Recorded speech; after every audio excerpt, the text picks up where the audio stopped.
welcome to Birds of a Feather, Episode 2. My name is Nathan Stroud. I'm the host of the show, your daily Baltimore sports podcast.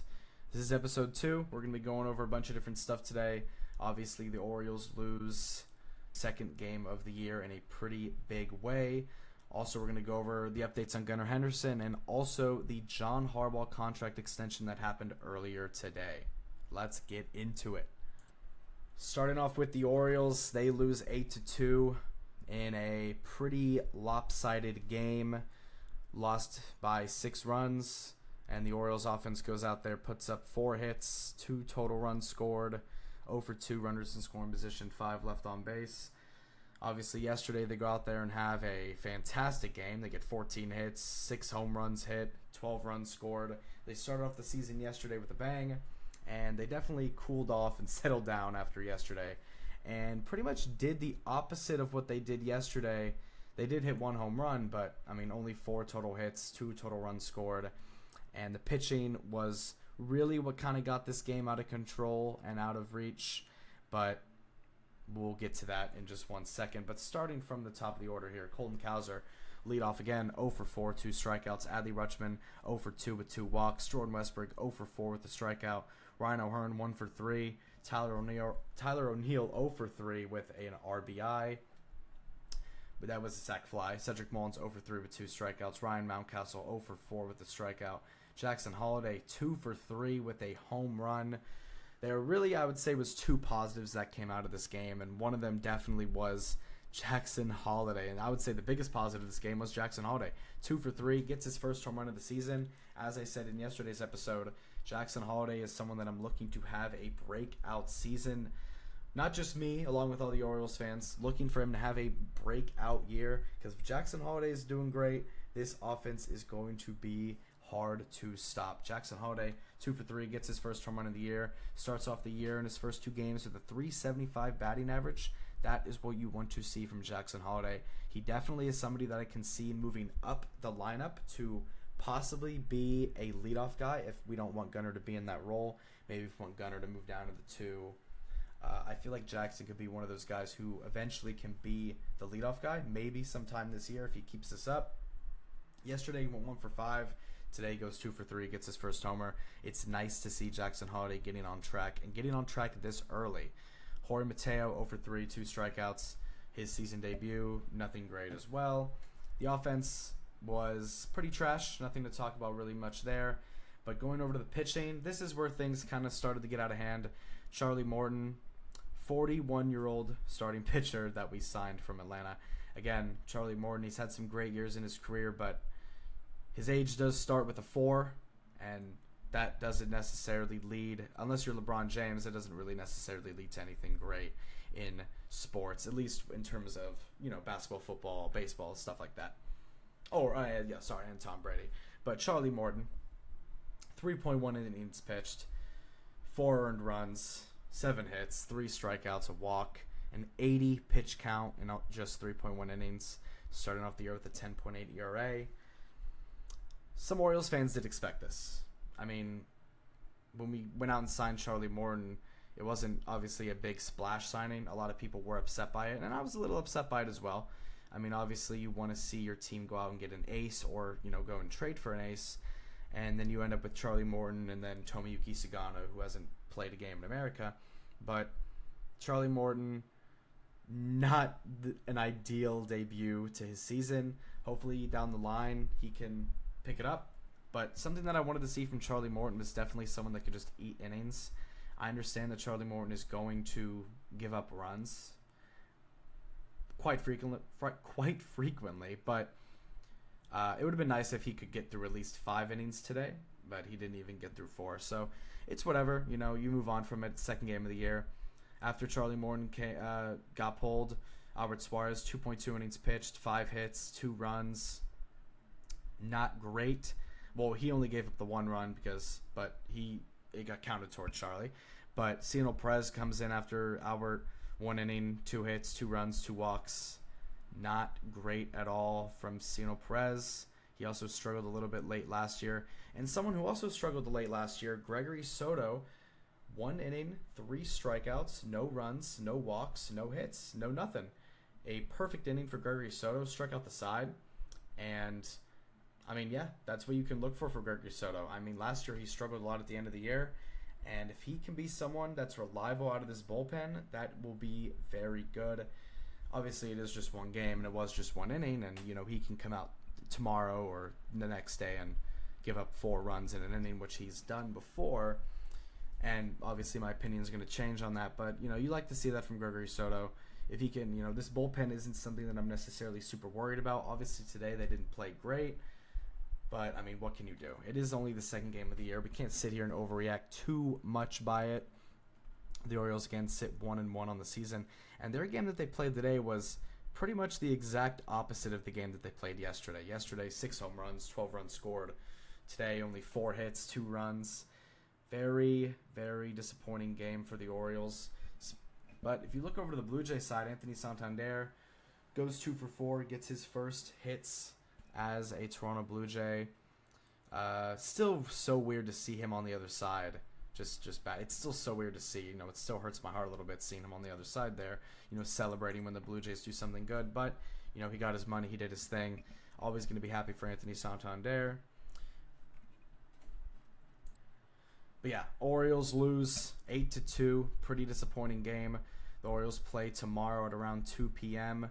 with Dean Kramer on the mound. So that'll be interesting to see. Hopefully the Orioles can go out there, get the win tomorrow, and at least go up 2-1 in the series and also go up 2-1 in your record. One more thing that I want to say about the Orioles is Gunnar Henderson made his AAA start today. His first AAA start of the season in his rehab assignment. The rehab assignment isn't expected to take too long. Went 1 for 3 today. Nothing crazy from Gunnar. Nice to see him go out there and get a hit, though. But, when Gunnar gets inserted back in this lineup will be complete. There will be no more injuries in terms of offense. Gunner's really the guy that we're waiting on. Obviously, for pitching, we're still waiting on Andrew Kittredge out of the bullpen and Grayson Rodriguez and hopefully Kyle Bradish to come back in the second half of the year. But Gunnar Henderson coming back soon, hopefully made his start today in AAA, got a hit. That is always good to see. You love to see that from Gunnar. But going back over to the Orioles and the situation that they're in right now. Obviously, again, we are only 2 games into the year, so we can't overreact too much about what's happening. But and again, it is the second game, but if the pitching is going to play like this, and, the Orioles pitching is definitely very suspect. Dean Kramer pitching tomorrow, Tomoyuki Sagano pitching Sunday, and then Cade Povich pitching Monday. That 1 through 5 of Eflin, Morton, Kramer, Sagano, and Povich, that 1 through 5 isn't going to be great. And especially when you go down to, the 3, 4, 5 and that, you're going to have to score a good amount of runs to give yourself a chance. But the way that the pitching is constructed as it is right now, and I know yesterday Zach Eflin played great, but I never had an issue with Zach Eflin. Zach Eflin was fantastic for us last season. He was fantastic for us yesterday. I still obviously very much believe in Zach Eflin. He's going to be one of the top 2 to 3 pitchers on this team when Grayson and Kyle come back. But when you get to the rest of it, because again, this is a daily sport, you're going to have a different starting pitcher every single day, and you're going to have to find ways to win no matter how high or low you are in the rotation. But with the Orioles starting pitching, and as it is constructed right now, it does put quite a bit of pressure on the offense to put up great games, because when you have games like today when you're down 5-2 going into the 5th inning, it does put that pressure right back on the offense to go out and try and tie the game or take the lead. But then when the offense is having a slow day, the pitching can't keep you in it. And the bullpen isn't something I'm worried about, but when the starting pitching forces your bullpen to come out early, it's just a big snowball effect that gets bigger and bigger, and it just is going to lead you to losing games if your offense isn't playing out of their mind. Yesterday, the offense played out of their mind, but they didn't really have to because the pitching was also so good yesterday. But we'll see what happens tomorrow. Again, Dean Kramer on the mound. I'm really excited to see what happens with him. I would love to see him go out and start off the season great. But it's the scary part about this Orioles team, man, is the starting pitching. And if the pitching's good, we're going to win games. If the pitching's bad, I don't know if we're going to be able to. I mean, I trust this offense to go out there and have explosive games like they did yesterday. But the pitching is very suspect, and it's very different from, I would say, a lot of teams in the MLB, because our starting pitching does have some age to it. But, we'll see what happens. Again, baseball season is like you're on a roller coaster. There's going to be a lot of highs. There's going to be walk-offs. There's going to be times where you get walked off. There's going to be lows. There's going to be highs. There's going to be fun moments. There's going to be moments like today where you get blown out. There's going to be moments like yesterday whenever you blow out another team and things are great. So, look, second game of the year, Orioles lose 8-2. Things are going to be okay. The Orioles will be fine. Now going over to the other big Baltimore news of the day. John Harbaugh gets a 3-year contract extension with the Baltimore Ravens, and it keeps him with the team through the 2028 season. Now, this got a lot of mixed reactions from Ravens fans, and I don't necessarily know where I stand. I would say that I'm more...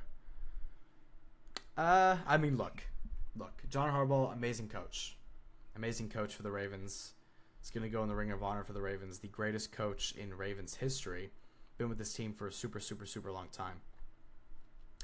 Won a Super Bowl with the Ravens, obviously, back in 2012. But, with the Ravens' struggles when it comes to the playoffs, and, hey, it's the harsh truth.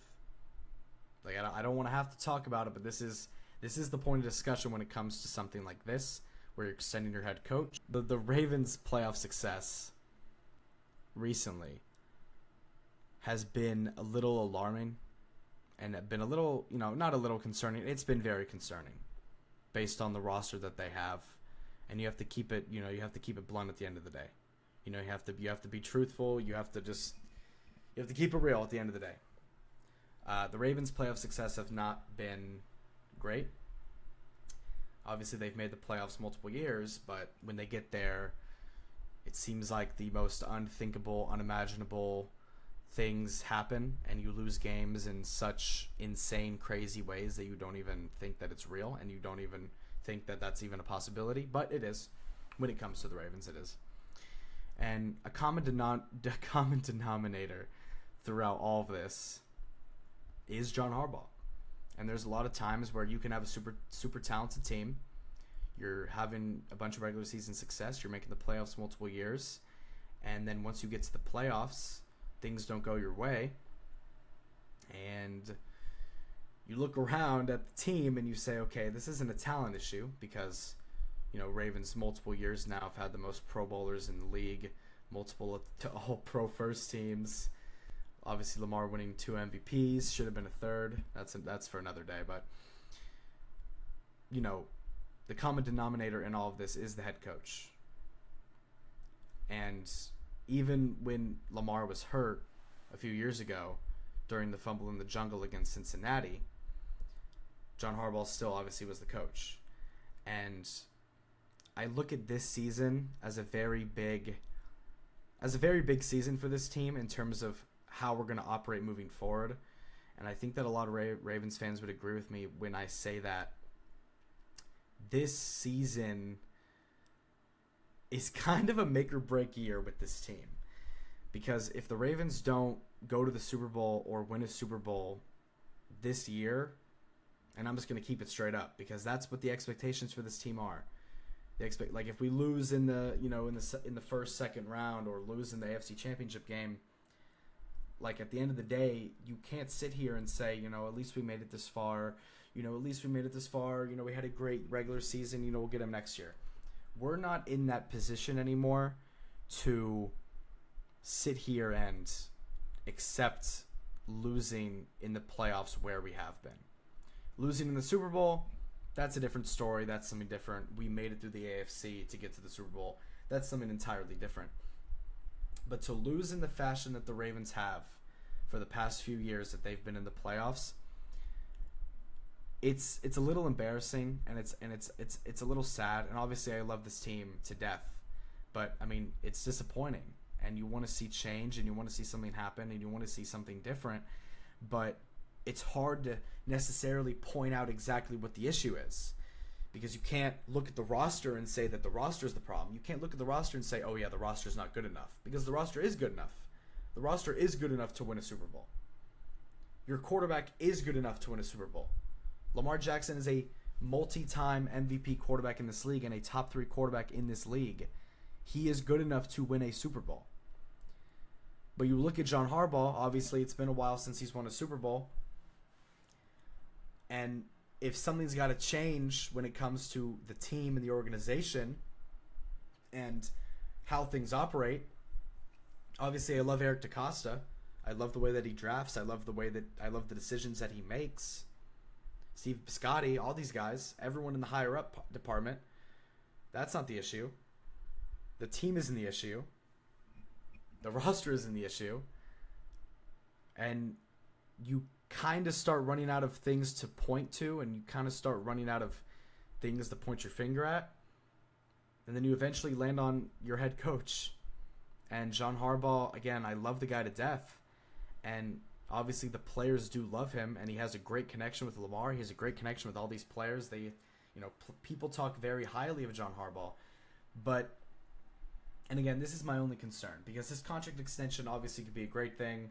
John Harbaugh has a lot of regular season success, but this year just got even more pressure added onto it, because now it's obvious that the Ravens don't want to fire John Harbaugh, or even if the Ravens don't end up doing good this year, it's obvious that they don't want to go out and fire John, because they wouldn't make this move if that was the case.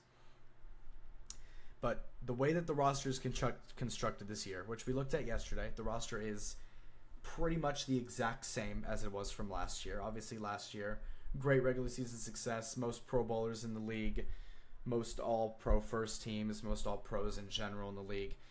The Ravens team is not the problem.